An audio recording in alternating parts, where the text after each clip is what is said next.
মুখ্যমন্ত্ৰী ডক্টৰ হিমন্ত বিশ্ব শৰ্মাৰ মন্তব্যৰ বিৰুদ্ধে চাঙুৰ খাই উঠিছে সদৌ অসম জনশিষ্ট কাৰিকৰী ঠিকাদাৰ সন্থাৰ স্পষ্ট মন্তব্য মুখ্যমন্ত্ৰীয়ে ঠিকাদাৰক সকাহ দিয়া নাই নিজৰ পইচাহে ঘূৰাই দিছে চৰকাৰে দেশৰ আন ৰাজ্যত জল জীৱন মিছনৰ ঠিকাদাৰে বিল পাইছে কেৱল অসমত পোৱা নাই জল জীৱন মিছনৰ বিল আদায় নিদিয়াকৈ চৰকাৰে পুনৰ আৰম্ভ কৰিছে এছপিডি আঁচনি ৰাজ্যৰ কোনো ঠিকাদাৰে আঁচনিৰ কাম নকৰে বুলি স্পষ্ট কৰি দিলে ঠিকাদাৰ সন্থাই ইতিমধ্যে ৪৫০০ কোটি টকা বিল অনুমোদন হৈ জিলাসমূহৰ ডিভিজন কাৰ্যালয়ত পৰি আছে যদি এই পৰ্যন্ত ফাণ্ড নাই আনহাতে ৭৫০০ কোটি টকাৰ বিল এতিয়াও অনুমোদন লাভ কৰা নাই ৮ আগষ্টত মাছখোৱা ঠিকাদাৰৰ বিশাল সভাত ল'ব বহুকেইটা গুৰুত্বপূৰ্ণ সিদ্ধান্ত বিল আদায় নাপালে ৰাজপথলৈ ওলাব ৰাজ্যৰ ৮ সহস্ৰাধিক ঠিকাদাৰ সাংবাদিক বন্ধুসকল আৰু প্ৰিণ্ট মিডিয়াৰ সাংবাদিক বন্ধুসকল জয়জয়তে আপোনালোক সকলোকে এই আমাৰ সদৌ অসম জনশিষ্ট কাৰিকৰী ঠিকাদাৰ সন্থাৰ তৰফৰ পৰা আন্তৰিক অভিনন্দন জ্ঞাপন কৰিছোঁ কথা হ'ল আজি আমি যি বিভাগৰ প্ৰেছ মিট আৰম্ভ কৰিব বিচাৰিছোঁ যোৱা বৃহস্পতিবাৰে সন্মানীয় অসমৰ মুখ্যমন্ত্ৰী ডক্টৰ হিমন্ত বিশ্ব শৰ্মা ডাঙৰীয়াই যি জল জীৱন মিছনৰ সন্দৰ্ভত তেখেতে ঠিকাদাৰসকলক অলপ সকাহ পাবলৈ যি পাৰফৰ্মেঞ্চ গাৰণ্টি কথা তেখেতে বক্তব্য ৰাখিছে এই বক্তব্য সন্দৰ্ভতে মই দুআষাৰ ক'ব বিচাৰিছোঁ কথা হ'ল কি অসমৰ মুখ্যমন্ত্ৰী ডক্টৰ হিমন্ত বিশ্ব শৰ্মা ডাঙৰীয়াই পাৰফৰ্মেঞ্চ গাৰণ্টি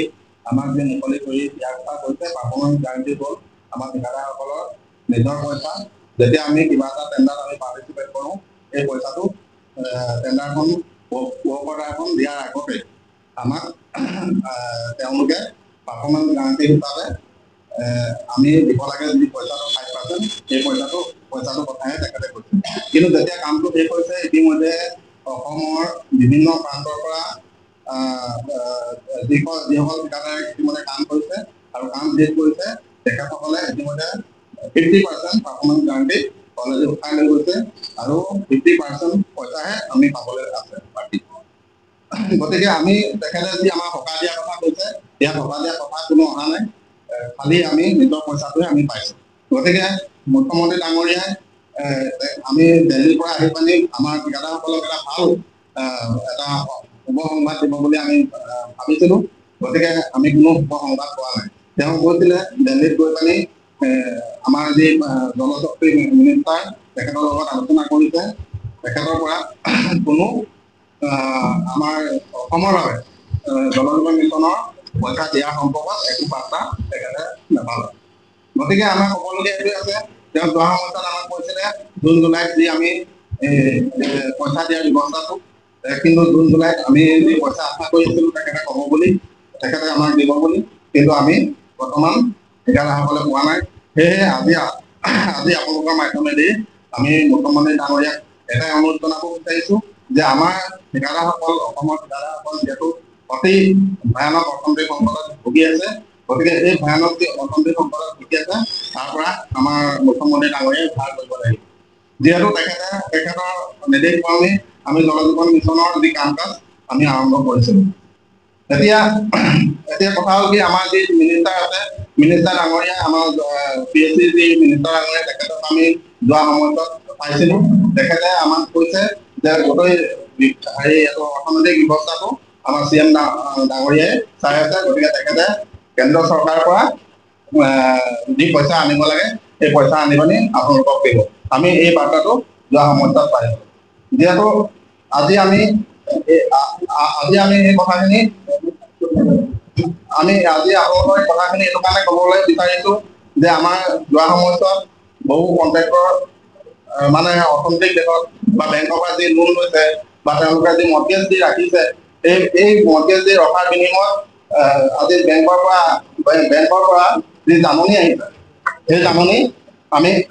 আমাৰ ঠিকাদাৰসকলৰ যি বাজেয়াপ্ত জাননী আহিছে আৰু তেখেতসকলৰ এই জাননী এই জাননী দ্বাৰা বেংকে বহু সম্পত্তি বাজেয়াপ্ত হৈছে আৰু লগতে তেওঁলোকে যি ধাৰ বাকী আছিলে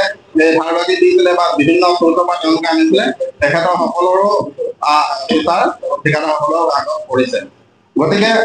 আমি অহা সময়ছোৱাত এই বাৰ্তাখিনি লৈ আমি সদৌ অসম ঠিকাদাৰ সন্থাই এটা আমি মাছখোৱা IIT অহা 8 তাৰিখে আমি এখন ৰাজহুৱা সভা আহ্বান কৰিছো আৰু এই সভাত 8 আগষ্ট মাছখোৱা গতিকে আমি তাত আমি এখন ৰাজহুৱা সভা আহ্বান কৰিছো আৰু এই সভাতে আমি পৰৱৰ্তী আমাৰ কি কাৰ্যসূচী হ'ব সদৌ অসম ঠিকাদাৰ সন্থাৰ গতিকে আমি তাত নিৰ্ধাৰণ কৰিম আৰু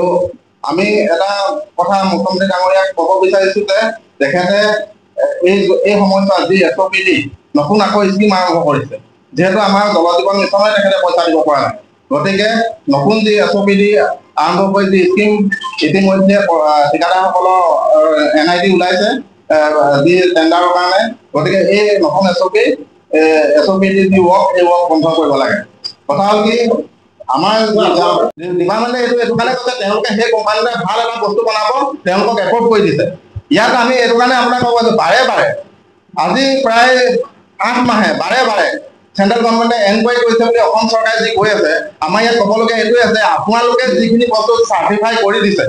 চাৰ্টিফাই কৰি দিয়া বস্তুখিনি আমি লগাইছোঁ আমিতো বেলেগ ঠিকাদাৰ কোনো মই মৰ্জিমতে লগোৱা নাই গতিকে আপোনাৰ কি আছে এনকুৱাৰী কৰিবলৈ মই সুধিব বিচাৰিছোঁ কি আছে ইয়াত এনকুৱাৰী কৰিবলৈ তেখেতক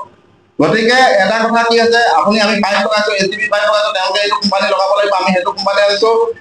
JE আমাক ৰিকুৱাৰমেণ্ট দিছে LDO চহী কৰিছে সেই ৰিকুৱাৰমেণ্টত আমাক বোলে এইটো 1000 মিটাৰ লাগিব বা 5000 মিটাৰ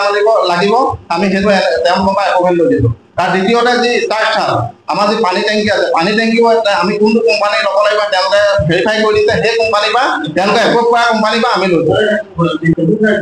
এই কথা মই যেহেতু আমি নতুন টেণ্ডাৰ চৰকাৰে যি SOPD নতুন টেণ্ডাৰ উলিয়াইছে গতিকে আমি এটা সিদ্ধান্ত গ্ৰহণ কৰিছোঁ আৰু আপোনালোকৰ মাধ্যমৰ দ্বাৰা আমি জনাব বিচাৰিছোঁ যে এই SOPDত আমাৰ কোনো ঠিকাদাৰে অংশগ্ৰহণ কৰিব নোৱাৰিব যিহেতু আমাৰ এইকাৰণে নোৱাৰিব যিহেতু আমাৰ জল জীৱন মিছনৰ যিখিনি আমাৰ পাইপৰ পইচা ঠিকাদাৰসকলক দিবলৈ আছে সেই পাইপৰ পইচাখিনি আমাক চৰকাৰে দিয়াৰ পিছতহে আমি পিছৰ পৰ্যায়ৰ কাম আৰম্ভ কৰিবলৈ আমি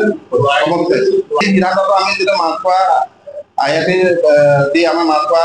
আমাৰ ৰাজহুৱা সভা 8 তাৰিখে আমি 8 আগষ্ট ৰাখিছোঁ ইয়াত সম্পূৰ্ণ আমি বৰ্তমান 4,500 কোটি অলৰেডি 4,500 কোটি টকা ইতিমধ্যে আমাক চিফ ইঞ্জিনিয়াৰ অফিচৰ পৰা আহি পানি ডিভিজনত বিলাকত অলৰেডি চেংচন হৈ আহিছে ডিভিজনত আছে আৰু 7,500 কোটি টকা আমাৰ যি মাৰ্কেটত ধৰক আমাৰ বিল হোৱা নাই 4,500 কোটি আমাৰ ডিভিজন বিলাকত চিফ ইঞ্জিনিয়াৰ অফিচৰ পৰা পাছ হৈ পিনে আমাৰ আছে আৰু তাৰ দ্বিতীয়তে 7,500 কোটি আমাৰ বিল হোৱা নাই তেওঁলোকে কিছুমান IMF বন্ধ কৰি ৰাখিছে বিলখন দিব পৰা নাই টেকনিকেলি আৰু টেকনিকেলি আমি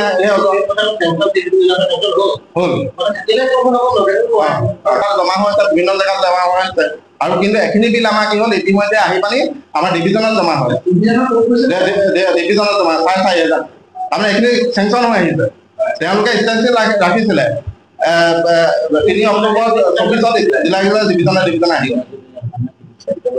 চেণ্ট্ৰেল গভৰ্ণমেণ্টে পইচা দিলেহে পইচা নাই কাৰণে ৰাখি দিছে মানে যিখিনি টেকনিকেলি চাব লাগে তাৰমানে টেকনিকেলি যিখিনি পাছ হৈ এনকুৱাৰী হৈ গৈ পানি আহি পানি হেৰিয়াত ডিভিজনলৈ আহে ডিভিজনৰ চিফ ইঞ্জিনিয়াৰ অফিচৰ পৰা ডিভিজনলৈ পইচাটো সোমাই দিব তেওঁলোকৰ একাউণ্টত এটা কথা চৰকাৰক ক'ব বিচাৰিছোঁ যে বাৰে এটা কথা ক'বলগীয়া আছে চৰকাৰক যেহেতু তেওঁলোকে বাৰে বাৰে চেণ্ট্ৰেল গভৰ্ণমেণ্টে এনকুৱাৰী কৰি আছে বুলি আমাক কৈছে তেওঁলোকে জনাইছে যে এনকুৱাৰী কৰি আছে অসমৰ কথাটো কি হ'ল অসমত 90% পইচা চেণ্ট্ৰেল গভৰ্ণমেণ্টে ফাণ্ডিং কৰে 10% আমাৰ ইয়াত আমি ষ্টেট গভৰ্ণমেণ্টে ফাণ্ডিং কৰে কিন্তু আপোনাৰ ৱেষ্ট বেংগলত বেলেগ ৰাজস্থানত বেলেগ তেওঁলোকৰ হ'ল কি ষ্টেট গভৰ্ণমেণ্টে 50% পইচা হেৰি কৰে ফাণ্ডিং কৰে আৰু 50% পইচা চেণ্ট্ৰেল গভৰ্ণমেণ্টে ফাণ্ডিং কৰে গতিকে তাত ঠিকাদাৰসকলে চলিব পাৰিছে তেওঁলোকৰ আন্দোলন নাই আমাৰ ইয়াত আন্দোলন এইটো কাৰণে হৈছে আমাৰ ইয়াত 90% পইচা উত্তৰ পূৰ্বাঞ্চলৰ বিশেষ ৰাজ্য হিচাপে 90% পইচা বাহিৰাও যিখিনি জল জীৱনৰ লগত সোমোৱা নাই সৰু সৰু কণ্টেক্ট ইয়াৰ কথা হ'ল কি জল জীৱনৰ যেতিয়া এই গ্ৰুপবিলাক কৰিলে ডাঙৰ কৰিলে 1 কোটি কৰিলে 1.5 কোটি কৰিলে ইয়াত সৰু সৰু যিকেইজন কণ্টেক্টৰে এই 1 লাখ 5 লাখ 10 লাখলৈকে কৰি আছে তেওঁলোক অট'মেটিক আঁতৰি গ'ল মই আপোনাক এটা কথা ক'ব বিচাৰিছোঁ আমাৰ ঠিকাদাৰসকলে আমি কৰি দিছোঁ এটা কথা আজি ইয়াত 15,000 আমি স্কিম কৰিলোঁ 15,000 স্কিমৰ চলাবৰ কাৰণে অসম গভৰ্ণমেণ্টে আমাক কিমান পইচা দিলে অসমখনে চলাবলৈ সংস্থাপন দিলে না তাত এটা জলমিত্ৰ দিছে যিজন জলমিত্ৰই তেওঁলোকে কৰিব পাৰি নকৰিব পাৰে 6,000 টকা আজিৰ দিনত 6,000 টকা কিবা হয় নেকি আপুনি কওক সেই 6,500 দিছে কিন্তু তেওঁলোকেতো সেই চলাব নোৱাৰে এটা এটা কোটি 1 কোটি 1.5 কোটি বিল লাগিব সি 10 লাখ পাব 5 লাখ পাব আমি এইটো সন্তুষ্ট নহয় অলৰেডি জলজীৱন মিছনৰ ঠিকাদাৰসকলে যিখিনি সামগ্ৰী ইতিমধ্যে আমি লগালো এই সামগ্ৰীখিনি ক'ৰ পৰা আনিব লাগিব আপুনি মই আজি কোনো এজন ঠিকাদাৰে নিজৰ মৰ্জি মতে আমি বস্তু অনা নাই তেওঁলোকে কৈছে যে আপোনালোকে এই কোম্পানীৰ পৰা ল'ব লাগিব আমি LGB পাই সেই কোম্পানী